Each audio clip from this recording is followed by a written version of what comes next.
पंडित जी प्रतिदिन रानी को कथा सुनाने महल में जाया करते थे।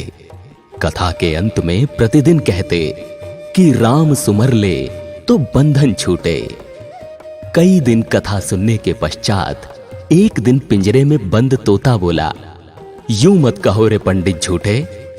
उस समय तो पंडित जी मन मसोस कर रह गए और चुपचाप चले गए।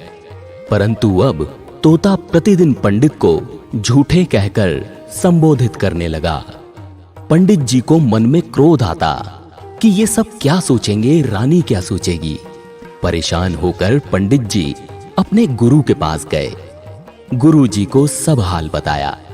गुरु जी अगले दिन पंडित के साथ स्वयं कथा करने गए और एकांत में तोते के पास जाकर पूछा, तुम पंडित को झूठा क्यों कहते हो? तोते ने कहा, मैं पहले खुले आकाश में उड़ता था। एक बार मैं एक आश्रम में जा बैठा जहां सब साधु संत राम राम राम बोल रहे थे। वहां बैठा तो मैंने भी राम राम बोलना शुरू कर दिया। एक दिन मैं उसी आश्रम में राम राम बोल रहा था, तभी एक संत ने मुझे पकड़कर पिंजरे में बंद कर लिया। फिर मुझे 2-4 श्लोक सिखाए। आश्रम में एक सेठ ने संत को भारी दान दक्षिणा दी। संत ने आशीर्वाद स्वरूप सेठ को मुझे सौंप दिया। अब सेठ ने मुझे चांदी के पिंजरे में रखा। मेरा बंधन बढ़ता गया।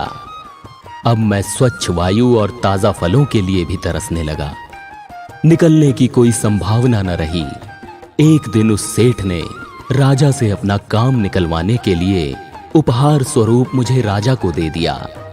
राजा ने खुशी खुशी मुझे ले लिया, क्योंकि मैं राम राम और श्लोक बोलता था। रानी धार्मिक प्रवृत्ति की है, तो राजा ने मुझे रानी को दे दिया। रानी ने सोने का पिंजरा बनवा दिया और खाने में हमेशा मेवे और अन्य कीमती भोज्य पदार्थ ही मिलते हैं। मिर्च खाना, पेड़ पर लटके फलों में चोंच मारकर स्वाद लेना तो मैं भूल ही गया हूं। अपनी मर्जी से चहकना भूल गया हूं। अब मैं कैसे कहूं कि राम राम कहें तो बंधन छूटे।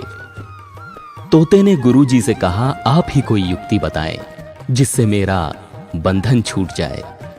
गुरुजी बोले, आज तुम खाकर थोड़ी देर बाद चुपचाप पड़ जाओ, हिलना भी नहीं।